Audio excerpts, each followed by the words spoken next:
आंधी हो चाहे तूफान दिल के दिए जलेंगे, आंधी हो चाहे तूफान दिल के दिए जलेंगे, कांटों के रास्ते पर दोस्तों हम चलेंगे। आपका हमारे YouTube चैनल में बहुत स्वागत है। और आज हम लोग पढ़ेंगे प्रश्नावली 9.1 त्रिकोणमिति के कुछ अनुप्रयोग। पहला क्वेश्चन है, सर्कस का एक कलाकार। सर्कस का एक कलाकार एक 20 मीटर लंबी डोर पर चढ़ रहा है जो अच्छी तरह से तनी हुई है और भूमि पर सीधे लगे खंभे के शिखर से बंधा हुआ है। यदि भूमि स्तर के साथ डोर द्वारा बनाया गया कोण 30 अंश का हो तो खंभे की ऊंचाई ज्ञात कीजिए। तो इसके लिए चित्र बनाना पड़ेगा। सर्कस का एक कलाकार 20 मीटर लंबी डोर पर चढ़ रहा है जो अच्छी तरह से तनी हुई है। देखो ये चित्र इसका कुछ इस तरह से होगा। ये एक खंभा है, खंभे का नाम हमने रख दिया AB। खंभे का नाम हमने रख दिया AB। एक खंभा है, 20 मीटर लंबी डोर पर चढ़ रहा है एक कलाकार जो अच्छी तरह से तनी हुई भूमि पर सीधे लगे खंभे के शिखर से बंधा हुआ है। यानी कि ये शिखर हो गया और ये हो गया भूमि का पॉइंट। इस भूमि के इस पॉइंट से एक डोरी तनी हुई है और ये सीधा भूमि से जाकर के मिला हुआ है। और यदि भूमि स्तर के साथ डोर द्वारा बनाया गया कोण 30 अंश का है, 30 अंश का कोण बना हुआ है, तो खंभे की ऊंचाई ज्ञात कीजिए। देखो 20 मीटर डोर की लंबाई है तो बहुत ही आसान है। मानते हैं खंभे की ऊंचाई कितना है x। सबसे पहला काम होगा माना खंभे की ऊंचाई, खंभे की ऊंचाई h मीटर है, मीटर है। अब समकोण त्रिभुज, समकोण त्रिभुज ABC में क्या ज्ञात करना भाई? खंभे की ऊंचाई। 30 से देखें तो सामने की भुजा क्या होती है? लंब। और 90 के सामने की भुजा क्या होती है? कर्ण। ये भुजा है लंब, ये है कर्ण। हमको लंब ज्ञात करना है। लंब में कर्ण में संबंध देने वाला कौन है? Sine theta. हम एक फार्मूला जानते हैं, साइन थीटा बराबर होता है लंब बटा कर्ण। यानी कि साइन थीटा बराबर लंब बटा कर्ण। ये हो गया लंब और ये हो गया कर्ण। तो यानी कि हमको कर्ण ज्ञात करना तो साइन 30 का प्रयोग करेंगे। तो साइन 30 देखो क्या दिया गया है? AC बराबर दिया गया है 20 मीटर और AB बराबर कितना है? h मीटर माना गया है। अतः साइन 30 डिग्री बराबर हो जाएगा AB बटा AC। साइन 30 का मान 1/2 और AB का मान h है, h रहेगा। AC का मान 20 है, 20 हो जाएगा। अब h है, दोनों पक्षों को बदल देते हैं। h बटे 20 बराबर हो जाएगा 1/2। h बराबर क्या हो जाएगा? 20/2। h बराबर आएगा 10 मीटर। यानी कि खंभे की ऊंचाई कितना है? खंभे की ऊंचाई बराबर 10 मीटर। ओके, तो इस तरीके से खंभे की ऊंचाई आएगी 10 मीटर। तो लिखेंगे क्या? आता है खंभे की ऊंचाई बराबर, आता है खंभे की ऊंचाई बराबर, खंभे की ऊंचाई h बराबर 10 मीटर। आंसर हो गया। बढ़ते हैं अगले क्वेश्चन की तरफ। दूसरा क्वेश्चन है, आंधी आने से एक पेड़ टूट जाता है। आंधी आने से एक पेड़ टूट जाता है और टूटा हुआ भाग इस तरह मुड़ जाता है। टूटा हुआ भाग इस तरह मुड़ जाता है कि पेड़ का शिखर जमीन को छूने लगता है और इसके साथ 30 अंश का कोण बनाता है। पेड़ के पाद बिंदु की दूरी जहां पेड़ का शिखर जमीन को छूता है 8 मीटर है। पेड़ की ऊंचाई ज्ञात कीजिए। तो चित्र सबसे पहले बनाते हैं। आंधी आने से एक पेड़ टूट जाता है तो सबसे पहले मान लेते हैं AB एक पेड़ है। AB क्या है? एक पेड़ है। आंधी आने से ये टूट जाता है तो मान लेते हैं ये C पॉइंट पर से या O पॉइंट से टूटता है और O पॉइंट से टूटने के बाद इसका जो ऊपर वाला भाग है, OA भाग है, ये ज़मीन से आकर के टच हो जाता है और ज़मीन से टच हो जाता है ये OP पे टच हो जाता है और ज़मीन के साथ 30 अंश का कोण बना रहा है।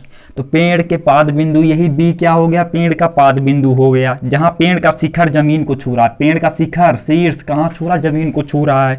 पेड़ की ऊंचाई ज्ञात कीजिए। तो भाई हमको पेड़ की ऊंचाई AB निकालना है, लेकिन AOB बराबर क्या हो जाएगा? ये टूटा हुआ भाग OA बराबर होगा OP।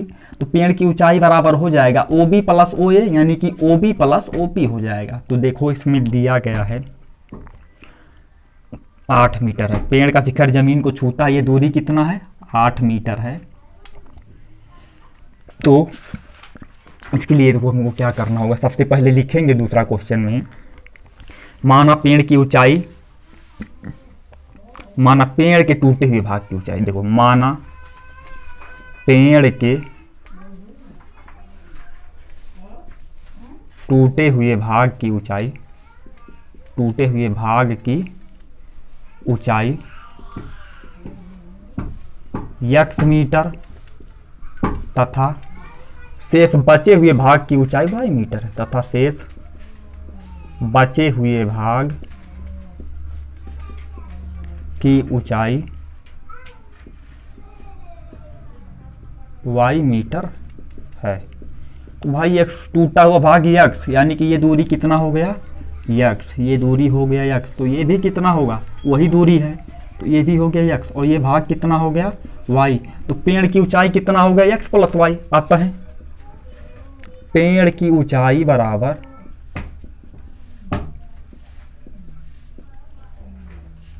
ऊंचाई बराबर x plus y metre. Okay, अब हमको x निकालना है y निकालना है, तो काम एक करेंगे, ये समकोण त्रिभुज ABC में, समकोण त्रिभुज सॉरी POB में, समकोण त्रिभुज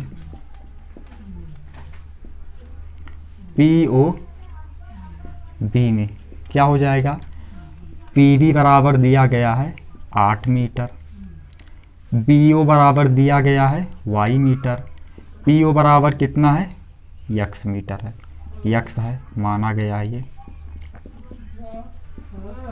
अब हमको निकालना, एक बार x निकालना है तो हम एक बार tan का अप्लाई करेंगे, ये लंब हो गया, 30 के सामने वाली भुजा लंब और तीसरी भुजा आधार और 90 के सामने वाली भुजा कर्ण। तो कर्ण इसमें कितना x है, लंब कितना 30 के लिए y है, आधार कितना 8 है, तो tan 30 का प्रयोग करेंगे, tan 30 बराबर हो जाएगा लंब बटा आधार। tan 30 का मान होता है अंडर रूट tan 30 का मान 1/√3 और लंब कितना है y है, आधार कितना है 8 है, तो तिरछा गुणा कर देंगे, तो ये y/8 बराबर क्या हो जाएगा 1/√3, तो y बराबर क्या हो जाएगा 8/√3, परमीकरण करेंगे 8/√3 का, √3/√3 ये हो जाएगा 8√3 और बटे हो जाएगा 3 हो जाएगा, यानी कि पेड़ का जो बचा हुआ भाग है, पेड़ का बचा हुआ भाग, उसकी लंबाई कितनी है, उसकी ऊंचाई है 8√3/3 मीटर आ गया। अब x निकालने चलते हैं, तो ये हो गया भाई 30 के लिए आधार और ये हो गया कर्ण, आधार कर्ण में संबंध कौन देगा cos थीटा देगा, तो क्या करेंगे अतः cos 30 बराबर क्या हो जाएगा आधार बटा कर्ण। cos 30 का मान कितना होता है sin 60 के बराबर, यानी कि √3/2 और आधार कितना है आधार 8 है, कर्ण कितना है x है, तो x हो जाएगा, तिरछा गुणा कर देते, x का गुणा इधर √3/2 का गुणा इधर, 8 का गुणा इधर x कर देंगे तो x हो जाएगा, और 2 का गुणा 8 में कर देंगे तो 8 गुणे 2 हो जाएगा, √3 नीचे ले आएंगे तो बटे √3 हो जाएगा और बराबर आएगा ये 16/√3 आएगा। अब परमीकरण कर देते हैं इसका, √3 से और √3 से गुणा कर देंगे तो ये हो जाएगा 16 √3 और बटे कितना हो जाएगा 3 मीटर आएगा, यानी कि हमको मालूम क्या चला, पेड़ का जो भाग टूटा हुआ है उसकी लंबाई 16 √3/3 और पेड़ का जो भाग बचा हुआ है उसकी लंबाई ऊंचाई 8 √3/3, तो पेड़ की ऊंचाई बराबर पेड़ के टूटे हुए भाग की ऊंचाई प्लस शेष बचे हुए भाग की ऊंचाई। तो लिखेंगे क्या आता है, आगे से आता है पेड़ की ऊंचाई बराबर, पेड़ की ऊंचाई बराबर क्या होगा x प्लस वाई, x का मान कितना है 16 √3/3 और y का मान कितना है 8 √3/3, 8 √3/3। अब बताइए कितना हो जाएगा, 16 8 हो जाएगा 24 √3 और बटा कितना हो जाएगा 3, 3 से 24 कट गया तो 8 बचा, यानी कि ये आ गया 8 √3 मीटर आंसर आ गया, यानी कि पेड़ की ऊंचाई कितना है 8 √3 मीटर है। ओके, तो इस तरीके से ये क्वेश्चन समाप्त होता है। बढ़ते हैं अगले क्वेश्चन की तरफ।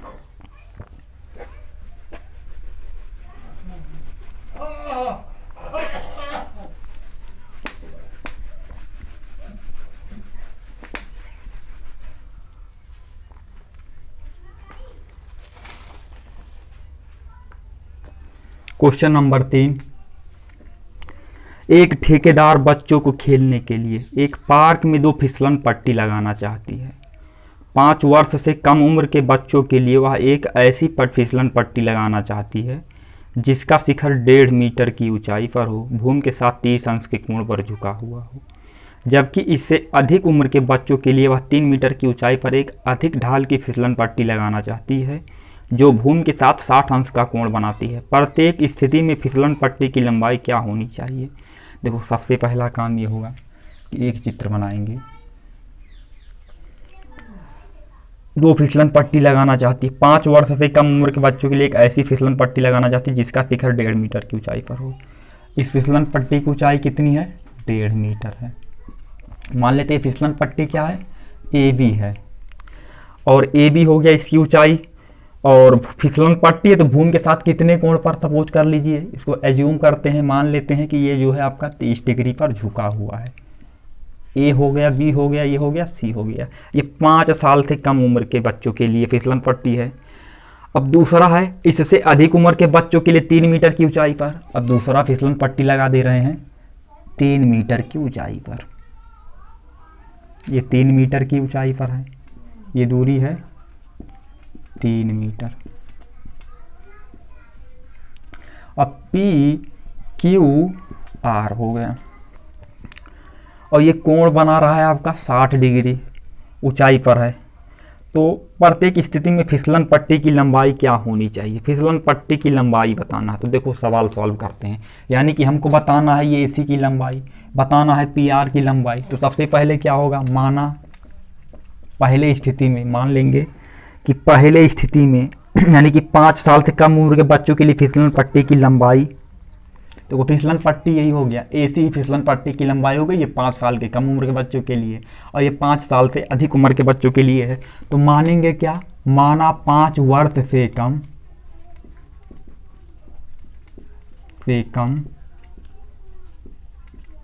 उम्र के बच्चों के लिए फिसलन पट्टी की लंबाई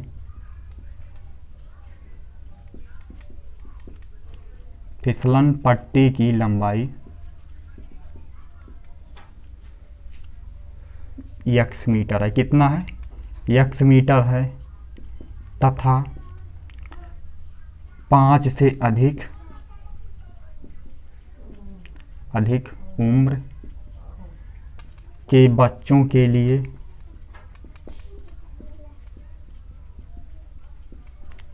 लंबाई y मीटर है। बस ध्यान आपको इसी पॉइंट पर देना, ये आपका मेन पॉइंट है और ये मेन पॉइंट है। ये कितना हो गया? y मीटर, ये y मीटर है, और ये कितना माना गया? x मीटर माना गया है, ये y मीटर है। तो निकालना हमको y निकालना है। तो देखो, एक बार क्या बात करेंगे, त्रिभुज ये समकोण है, PQR ABC क्या है? समकोण है, और PQR में 30 60 के सामने की भुजा लंब कितना है? इसमें 3 है, लंब 3 मीटर है, और कर्ण कितना है? y है। यहाँ देखो, लंब कितना है? 1.5 मीटर है, और कर्ण कितना है? x मीटर है। यानी कि हमको XY निकालना है। तो देखो, सबसे पहले समकोण त्रिभुज PQR में ये हो गया लंब, ये हो गया कर्ण। तो लंब कर्ण में कौन संबंध देता है भाई? लाल कक्का देख लो, फार्मूला लंब बटा कर्ण के लिए साइन संबंध देता है। कौन संबंध देता है? साइन। तो क्या यूज करेंगे? साइन 30 डिग्री, 60 है।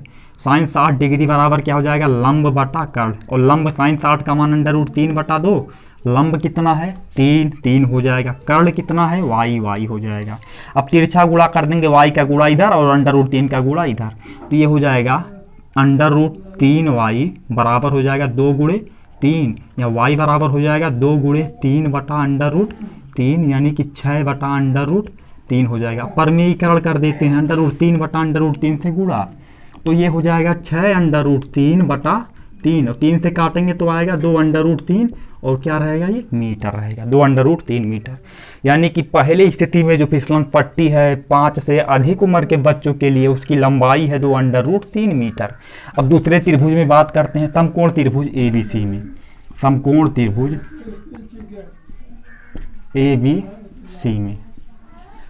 त्रिभुज ABC में क्या होगा? ये क्या हो गया, 30 डिग्री के सामने की भुजा लंब और जो कर्ण है तो कर्ण कर्ण ही रहेगा। तो इसमें हम लंब कर्ण में कौन संबंध देते, लंब बटे कर्ण साइन थीटा संबंध देता, तो साइन 30 यूज करेंगे। साइन 30 बराबर हो जाएगा लंब बटा कर्ण हो जाएगा। साइन 30 का मान 1 बटा, तो लंब कितना है 1.5, कर्ण कितना है यक्स है, तो तिरछा गुणा कर देंगे। यक्स बराबर हो जाएगा 1.5 गुणे 2, तो यक्स बराबर आएगा 3 मीटर। तो क्या जवाब मिला कि भाई जो बड़े बच्चे हैं उनके लिए फिसलन पट्टी की लंबाई 2√3 मीटर, और जो 5 साल से कम उम्र के बच्चे हैं उनके लिए फिसलन पट्टी की लंबाई कितना हो गया 3 मीटर। राइट। तो थोड़ा सा लिख देना है, बस सुनहरे अक्षर में लिख देना है। आता है फिसलन पट्टी की लंबाई क्रमशः, फिसलन पट्टी की लंबाई क्रमशः x बराबर 3 मीटर, y बराबर 2√3 मीटर। ये क्या हो गया आपका आंसर हो गया। शायद इसी के साथ ये क्वेश्चन समाप्त होता है। बढ़ते हैं अगले क्वेश्चन की तरफ।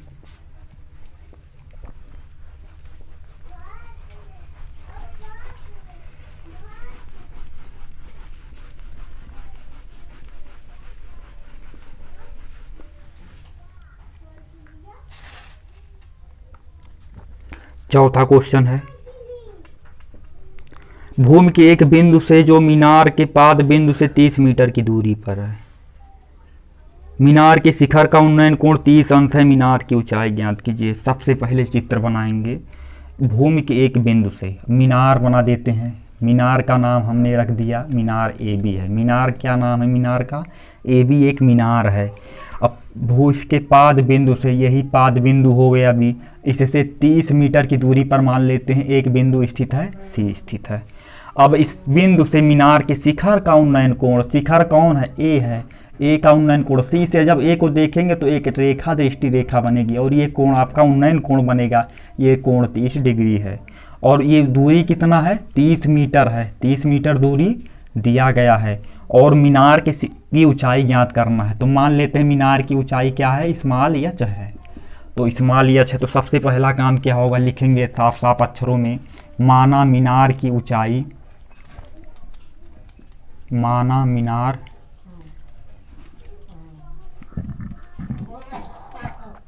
की ऊंचाई बराबर एच मीटर। तो मीनार की ऊंचाई एच मीटर हो गई। हमको निकालना क्या है एच, और ये क्या है आधार। तो भाई 30 के सामने की भुजा लंब, और जो भुजा तीसरी है वो हो गई आधार। लंब और आधार में हमको संबंध चाहिए, तो लंब आधार में संबंध देने वाला कौन है, लाल कक्का से देखो फाइंड करते हैं। लंब बटा कर्ण साइन देगा, आधार बटा कर्ण कास देगा, लंब बटा आधार कौन संबंध देगा, साइन देगा। कौन संबंध देगा, साइन देगा। तो हमको क्या करना है, साइन थीटा नहीं टैन थीटा संबंध देगा। कौन संबंध देगा, टैन थीटा। तो त्रिभुज ए बी सी में लिखेंगे क्या, समकोण त्रिभुज, समकोण त्रिभुज ए बी सी में साइन कितना है 30 डिग्री, साइन 30 डिग्री बराबर हो जाएगा लंब बटा, सॉरी टैन लिखना चाहिए, टैन 30 डिग्री बराबर हो जाएगा, टैन 30 डिग्री बराबर हो जाएगा लंब बटा हो जाएगा आधार। टैन 30 का मान 1/√3 और लंब कितना है एच है, आधार कितना है 30 है। तिरछा गुणा कर दीजिए। तो ये तिरछा गुणा जब करेंगे तो 30 बराबर हो जाएगा √3 एच हो जाएगा। 30 का गुणा 1 में, √3 का गुणा एच में। अब पच्छों को पलट देते हैं, √3 एच बराबर हो जाएगा 30 हो जाएगा, और एच बराबर हो जाएगा 30 बटा √3 हो जाएगा। परमीकरण करेंगे √3 से ऊपर गुणा, √3 से नीचे गुणा, तो ये हो जाएगा 30 √3 और बटा हो जाएगा 3, तो आएगा 10 √3। और है क्या ये मीटर में है, तो हो जाएगा 10 √3 मीटर। आता है एच का मान कितना आ गया 10 √3 मीटर। इसका मतलब क्या हुआ कि मीनार की ऊंचाई 10 √3 मीटर है। तो साफ साफ शब्दों में लिख देंगे लास्ट में, आता है मीनार की ऊंचाई, आता है मीनार की ऊंचाई एच बराबर 10 √3 मीटर आंसर। ओके, ये इस चैप्टर का आंसर रहा। इसी के साथ ये क्वेश्चन समाप्त होता है। बढ़ते हैं अगले क्वेश्चन की तरफ।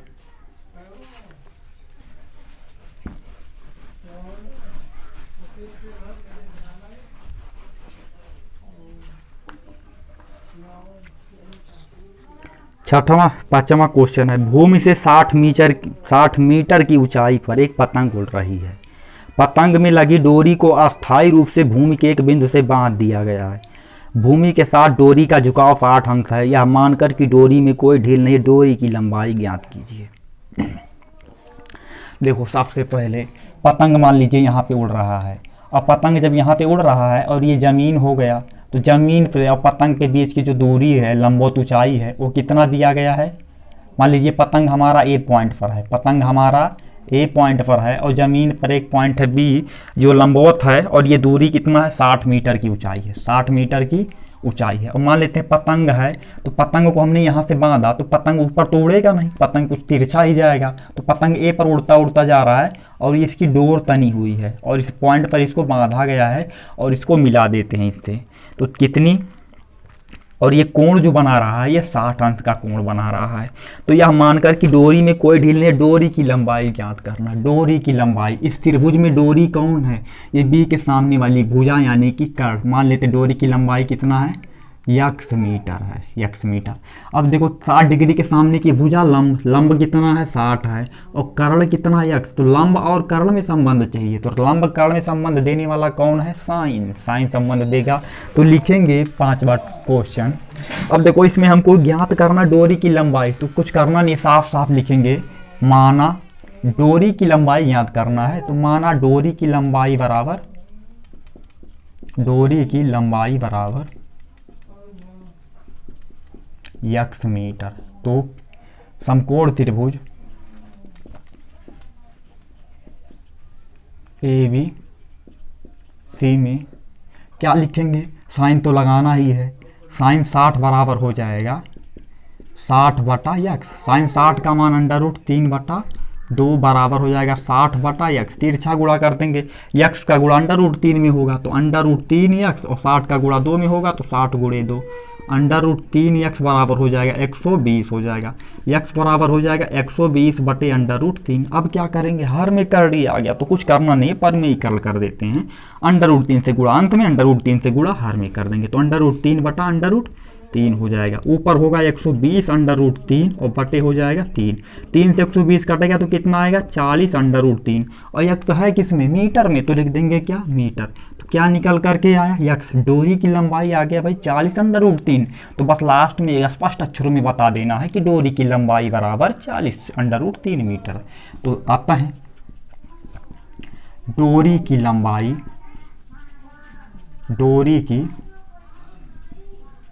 लंबाई यक्स बराबर 40 √3 मीटर। आंसर हो गया यही आपका। ओके, इसी के साथ 5वां क्वेश्चन समाप्त होता है। बढ़ते हैं अगले क्वेश्चन की तरफ। Question number 6।